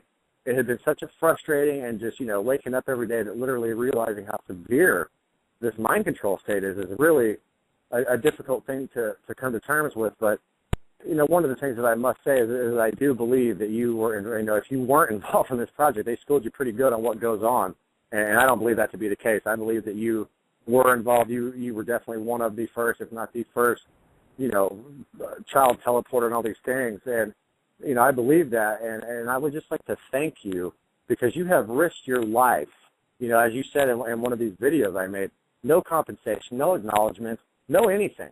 And so that's a very difficult thing for any individual to walk through. I can share your plight in that. And it's just so frustrating, but it doesn't really matter as long as we can just get this work done. And so to be able to reach an audience tonight because of those types of experiences, because of the Pegasus and all these other things, to me truly is a historical event when we're dealing with, the magnitude of the mind control state in which we live. And there's been so many other people who work on this. But, what do you guys think about the sea of glass mingled with fire? What is worshiping the image of the beast? How does it relate to our creative ability? And what is the system behind it? Because one question that I would like to pose to everybody, from my perspective, we are materializing matter through our perception of heavier elements. We do this on an individual basis and collectively, and we do it to such a large degree from a subconscious perspective that we have a hard time being able to even ascertain that we're doing it. And that is the creative ability of free will being created in the image of our God. We do have the ability to create, not to the degree in which God does, and thank God for that, because I would have, I could have ended it all myself with just the sheer fear and the terror of the things that I've been through. And lots of people could have done that, I'm sure. But is it, if we're materializing matter through, resonant frequency expenditure, is it possible that a self-aware AI intelligence is capable of materializing its own matter through its use of resonant frequency expenditure? And that's a very deep question, and I think that it's one that hasn't been considered properly. And I think that is one of the variables that we're dealing with in all of this, with the autonomous systems. And, I mean, barium is one of these things in chemtrails that we know that they use to propagate holograms in.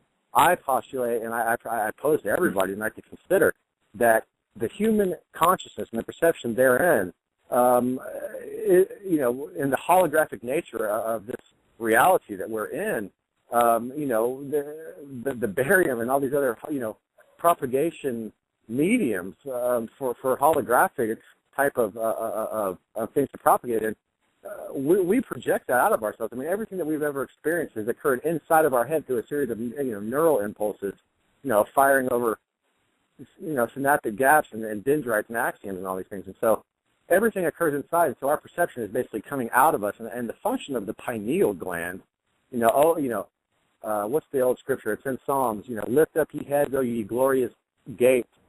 Lift up ye heads, O ye glorious gates, to the everlasting doors, and the King of glory will come in. Okay, and David Wilcock would say the source field is what happens when you close your eyes. An electromagnetic field is basically around the pineal gland. It allows the source field to come in, and that creative energy comes out. You project that out of your eyes. If thine eye be single, thy whole body be full of light. We have to be able to have a positive and clean perception in order to be able to have a positive timeline here. And so I would say that any weapon of the enemy, I'm not ashamed of the name of Jesus Christ. I'm not a religious man. I think that Jesus was the most quintessential figure in world history against religion. I think that that's a slam dunk case right there. I think and so the bottom line with me on that is we can, any weapon of the enemy, if it's power or whatever, we can take the authority over that and use those resonant frequencies and couple them with our creative ability. And if there's something there to do that by placing negative seeds into the collective consciousness and manifest those things, to me that is the very nature of worshiping the image of the beast. So I'll leave it at that. Eugene, it almost sounds like you read my book. You bring a very good point up, and something that I've said for eons. If you're not creating your future, then somebody else is. And if you think about it, everything that you have in your future, everything that you have in your present life, I should say, either you created or somebody else created. Now, for years, I tried to come up with the secret to this answer. How do you manifest things in your future? Well, you have to have accurate knowledge, first of all. I mean, there's certain things that you have to work in accordance with in order to have success. But I actually came up with a formula. And it starts off with the power of intention, which is then motivated by your passion, which is then fueled by your love for others and your love for what you are doing. So your intention, passion, and love will turn the fantasy into reality every time. Now, here's the problem. We're facing people with who are maniacal, who believe they have the legitimate right to rule over the earth by their ancestors and the gods whom they worship, and they are willing to sacrifice we the people at a whim and not think twice about it as long as they can have their cake and eat it too, so to speak. And so while the people run out of bread, no, we don't have cake to eat. But here's the thing. We can't create our own future. And like I said, with the accurate knowledge, we can manifest things in our lives. And we are at a time when this paradigm is going to change. And I agree with what you said. What people don't understand is Jesus never came to start another religion. He talked about a kingdom, a government. And then what did he say? He said, my kingdom is no part of this world. But I'm coming back. And when I do, it's going to be my way. And then you go to Revelation, the 19th chapter, and it says the King of Kings and Lord of Lords is returning with the armies of the heavens. Amen, sir. I believe that the second coming of Christ comes back to the body of Christ. That would be us. The oldest manuscripts in Greek have a word kukios, which literally means the called out ones for the word church. And in the later works, we find ecclesia, which means, the body. And in Matthew the 24th chapter, in Matthew the 24th chapter, they would be called the chosen ones. And it's those people who are not happy with what is going on now. It is those people who are trying to wake other people up. When you read Matthew the 24th chapter, it actually comes down, it's somewhere right around the 21st verse, it says, if it weren't for the chosen ones, no flesh would be saved. Interesting. And that's a clear reference to a timeline shift right there as far as I'm concerned. And, I love that verse. And, there's many mansions in my Father's house, and I will go and prepare a way before you is a clear interdimensional reference in red letters for me. I love that. So I wholeheartedly agree. Thank you. Yeah, not a problem. And the one thing that people forget, it's I'll call it flat earth thinking. We don't live in a three-dimensional universe. We live in at least a 10-dimensional multiverse. And guess what? It all works by energy vibration. And there's an interesting, a very interesting scripture in Malachi, the fourth chapter, the first through the third verse. It's an interesting thing. I'll paraphrase it. It says that the day is coming that is blazing like the sun, and the wicked and the presumptuous ones will become like chaff, and they will be burned up, and neither root nor bough will be left to them. But to those who are in fear of my name, and this is the Hebrew God Yahweh talking, he says, to those who are in fear of my name, the Son of Righteousness, S-U-N, of righteousness, with healing in its wings, will make you strong, and you will go forth, pouring the ground like fattened young calves. So how does one event have two different outcomes?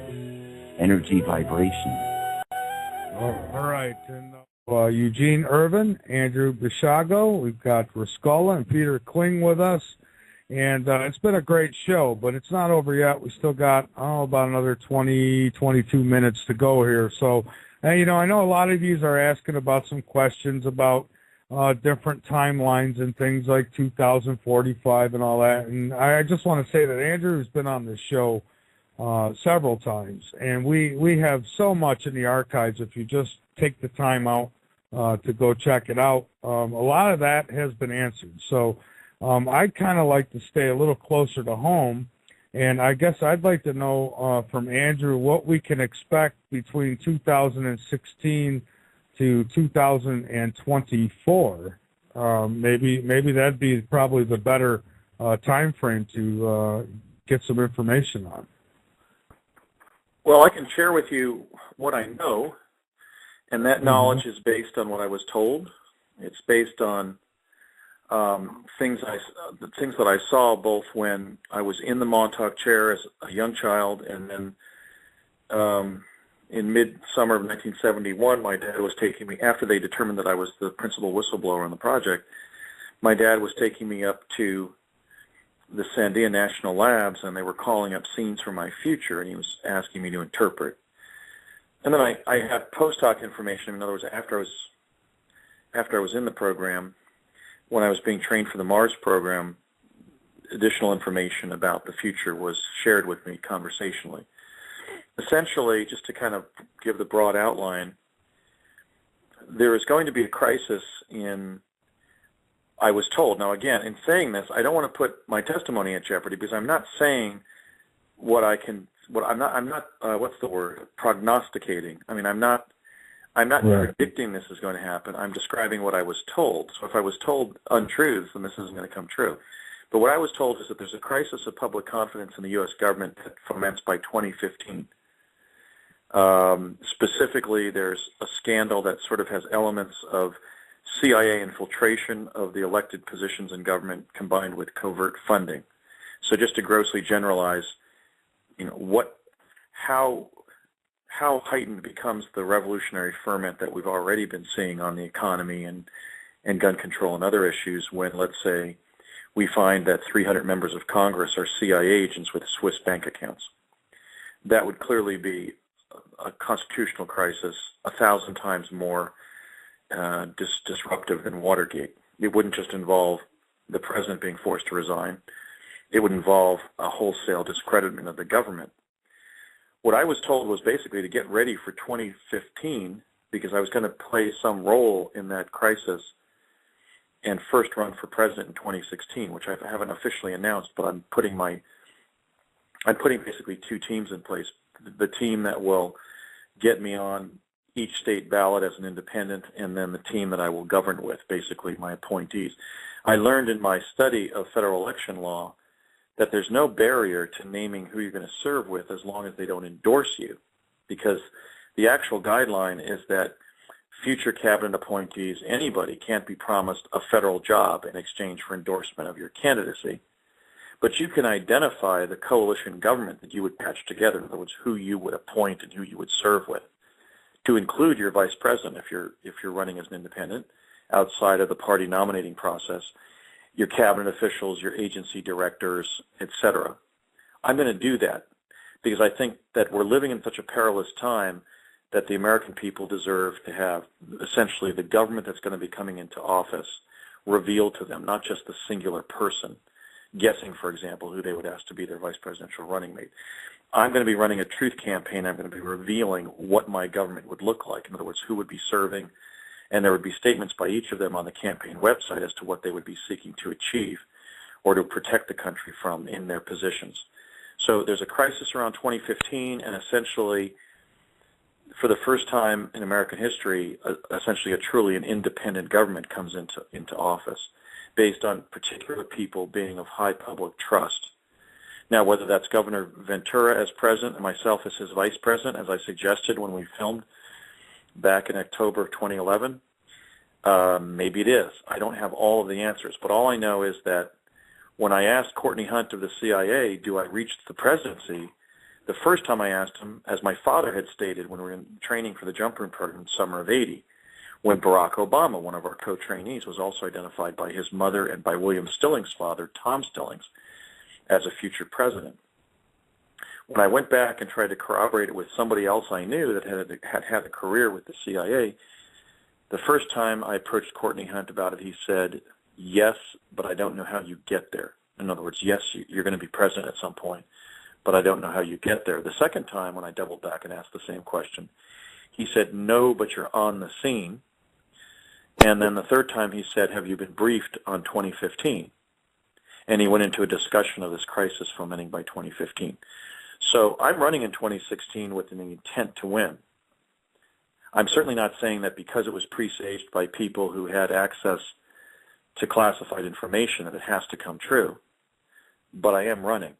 And then I also have the assurance that at some point I win. But I'm not saying that I'll win the first time out or that I have to because I know I'm going to, but just I was briefed on the fact that there's a crisis coming and that I'm going to be part of the public resolution of it during the years that you cited. I see. So kind of like pre-selected, like, yeah, I guess, right? No, so not pre-selected. I mean, David Icke says what? American presidents aren't elected by ballot, but they're selected by blood. No, that's not what goes on. What's been going on? What certainly we know from that little girl in Paso Robles, California, who traced the ancestry of the 43 presidents we've had, because of course Grover Cleveland had 2 split terms. So while we speak of 44 presidencies, it's actually involved 44 men. All of them, but Martin Van Buren, this little girl from Paso Robles found, have been grandsons of King John Lackland Plantagenet of England, the old wicked King John during the signing of the Magna Carta, basically Robin Hood's nemesis.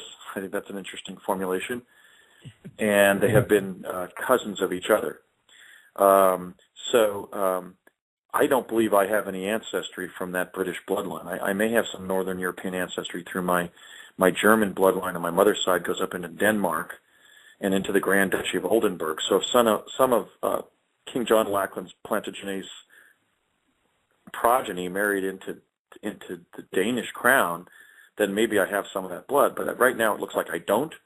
So maybe that's just a way of saying that all of our previous presidents have been of British or Irish ancestry, because you can't really say that a Lincoln, a Kennedy, a Lincoln, a Garfield, a McKinley, a Kennedy, or a Reagan were from the British oligarchy. But no, not selected. What they've been doing is they've been identifying the people who actually serve and then informing them years in advance. Was I informed? Well, I was, right there in 1980. When we were training for the Jump Room program in summer of 80, I was, that was August and early September of 80, so I turned 19 on September 18th of 80. So I was 18. So was I given prior knowledge by the CIA of my presidency? Yeah. By my own dad and by Brett's dad and then later by quizzing Courtney Hunt about it. But see, Courtney gave me a dichotomous kind of statement. He said on one time, well, I think what he was indicating was that on one timeline I seek the presidency and win on a lifelong basis, and then on another timeline I seek the presidency and don't win the presidency. So I'm just trying to be as relaxed about it as possible, because when I think about what's implicated, it's very formidable to consider in your mind that this could come about. So, but I would be less than honest. I mean, this put me between the horns of a dilemma relative to my work in the truth movement, which is, if I was going to abide by the principle of truth, basically I would have to reveal, as I have, that I was given this prior knowledge. On the other hand, that might hurt my chances. On the other hand, if I concealed what I was told, then I would violate the truth principle and have possibly a greater chance of winning the presidency. That means that I have a very formidable task, which is to explain to the people that our system of selecting the president has been corrupted by quantum access, and I'm telling them how in the very act of running.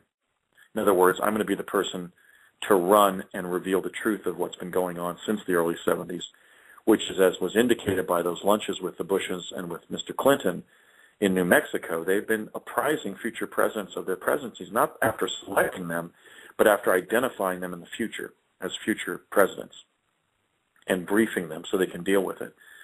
In the case of Clinton, Bush, and Obama, they had decades to psychologically prepare for the presidency, and I don't think anybody can deny the fact that when the three of them ran, they certainly possessed a winner's confidence. They were almost acting like their elections were fait accompli.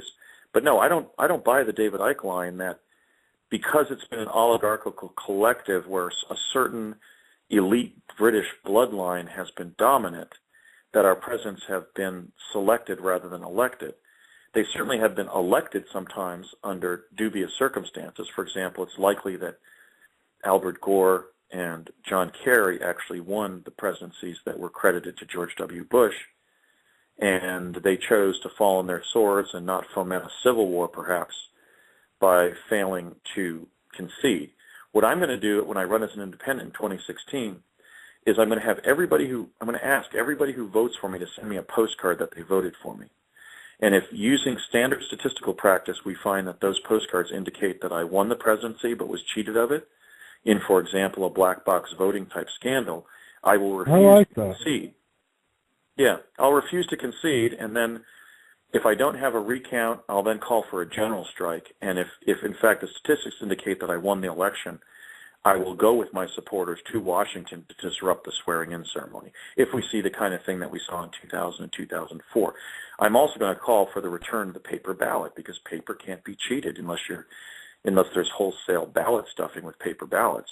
But it's far more safer than creating a digital scenario where with the turn of a keystroke you can flip a vote. And that's what I think we've been seeing. So I'm going to run. I may not win. I may not win and then win in 2000. But I've decided, and I had extensive discussions with one of my attorney advisors, which is the distinguished Alfred Lambermont Weber, one of our great minds of the 21st century, and we basically concluded that adhering to principle is what matters. And so the principle whether I win the presidency or not, principle matters. So the principle I'm going to be adhering to is the truth principle, that I was told I was going to win, and in the conundrum of how quantum entanglement occurs, it may cost me the presidency, but at least the people will learn from my candidacy that the way in which we select our president has been undermined by time travel. That's one of the great non-understood truths of our time. These individuals knew they were going to be president decades in advance, not because they had been selected by some elitist cabal, but because that cabal, that inner power elite, what C. Wright Mills called the power elite, the permanent secret government, has been in possession of information about past and future events using different time travel modalities for now going over 40 years. Wow. And hence every president since Carter has been identified in advance, including Carter. Andy. All right. Go ahead. Andy. Yes. Yeah. When you're time traveling, what are you experiencing? Are you actually asleep and astro projecting, or is your body physically moving with you?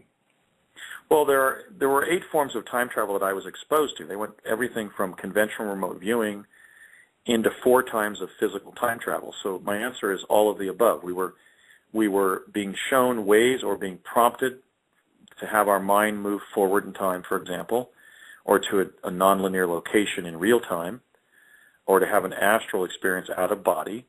Those obviously would be psychical or astral forms of time travel.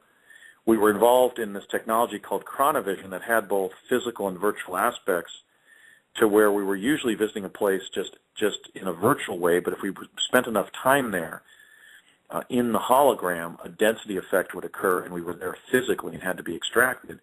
And then we were involved in 4 discrete forms of time travel where we were physically implicated in the trips. So it was all of the above. I mean, basically, the thrust and significance of my account is that by 1970, DARPA was involving adults and children in everything from conventional remote viewing through these paraphysical forms of time travel to physical bodily time travel. I mean, when I was jumping through that Tesla device at the old Curtiss-Wright Aeronautical Company facility in Western New Jersey, my body was going through a vortal tunnel in time-space with my consciousness. It wasn't just some process of sending my mind to New Mexico. I was going there physically. I lost my jacket. You know, one time after teleporting to New Mexico, I left my jacket on Sandia Peak when I went up there in the tram with my dad.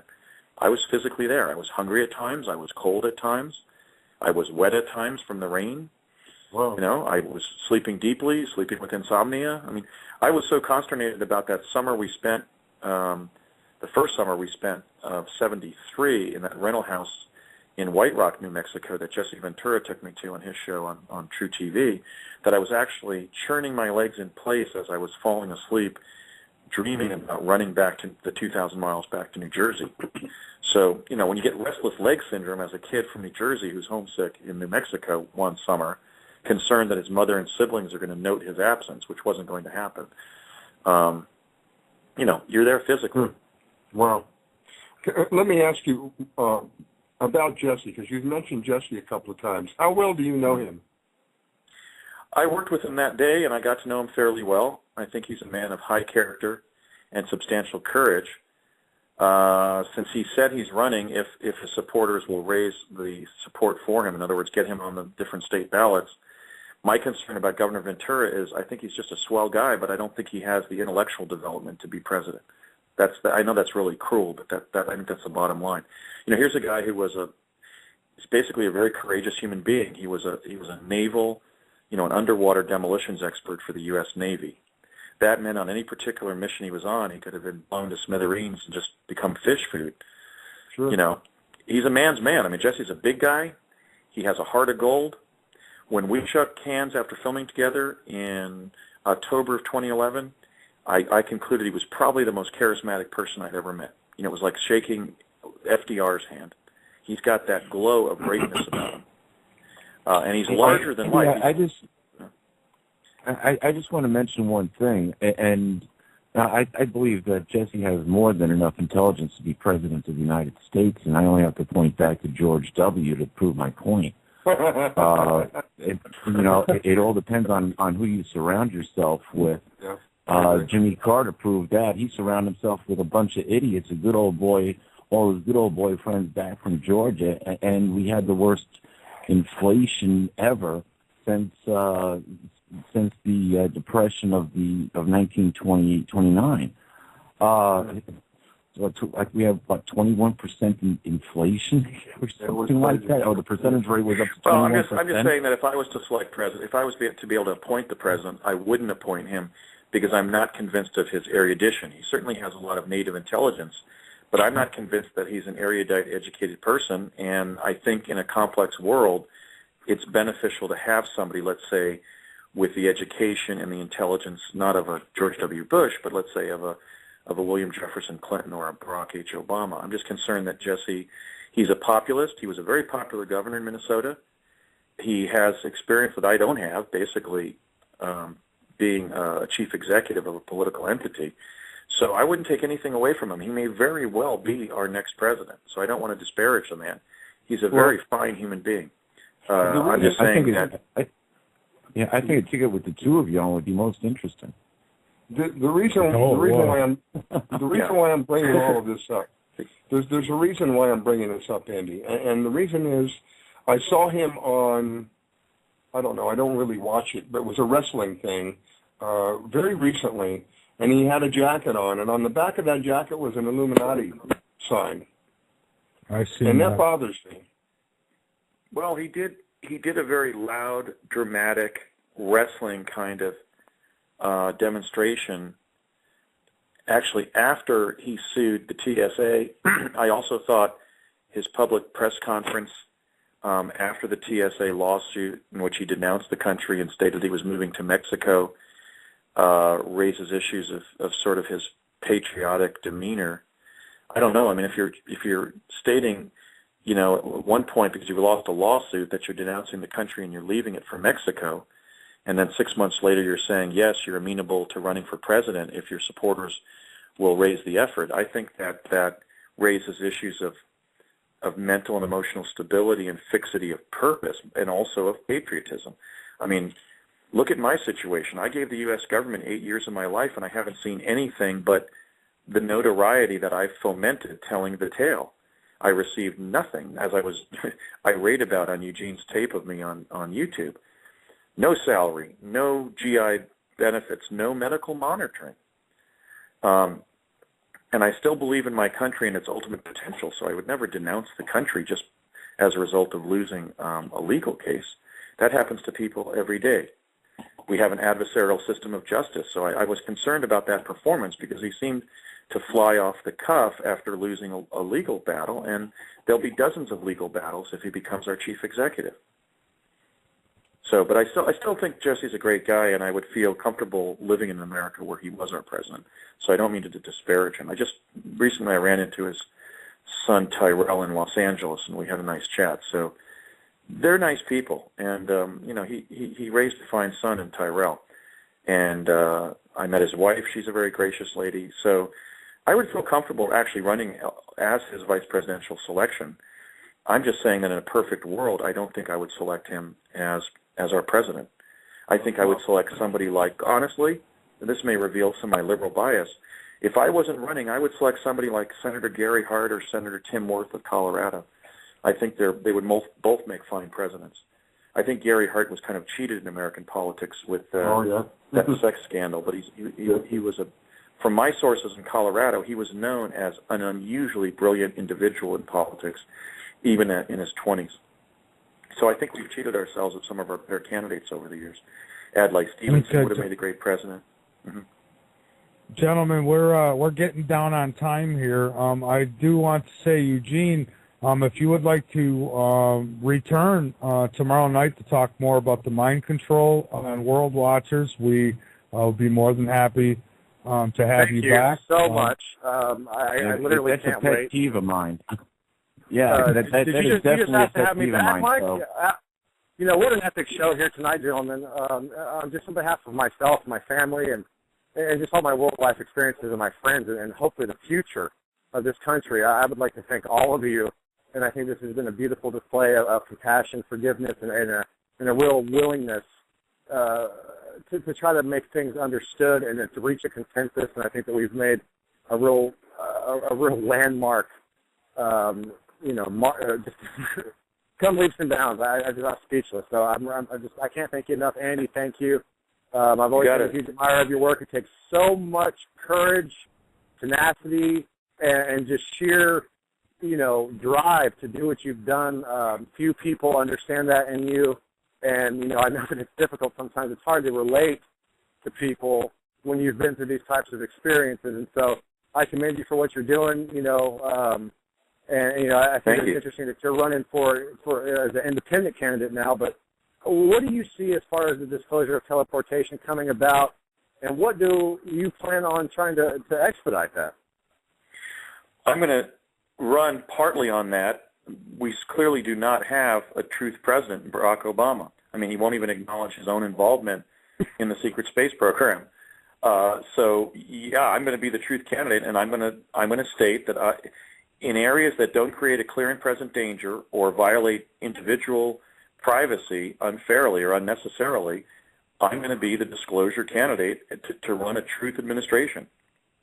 And among that will be declassifying and deploying the technologies that we are already in possession of that the United States of America could use to not only lead the world technically, but lead a technical revolution that will literally light the world on fire in a positive way.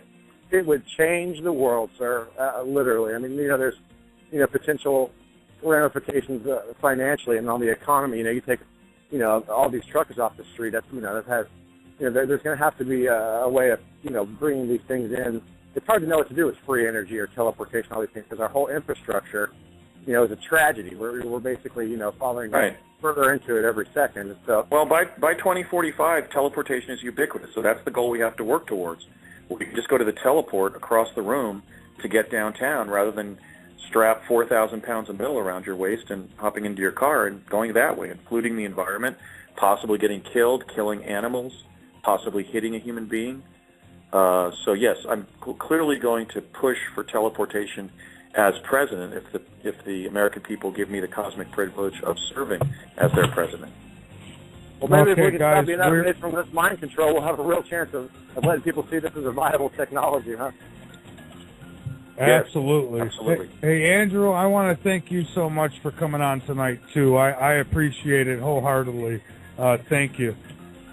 You betcha, Michael. Thank you for having me on. It was a great night. Oh, all right. Thanks again. And your website, Andrew? It's projectpegasus.net, and I would invite everybody to join me on the Facebook group Project Pegasus. We're at about 8,600, and we're going for 10,000 members by Christmas. Well, I'll make it 86,001. All right. Well, thank you again, Andrew. I appreciate it. I really do. Eugene, I will send you a message tomorrow night. We'd like to get you back. So thank you so much. Thanks so much. Okay, guys. Great show. Thank you. All right.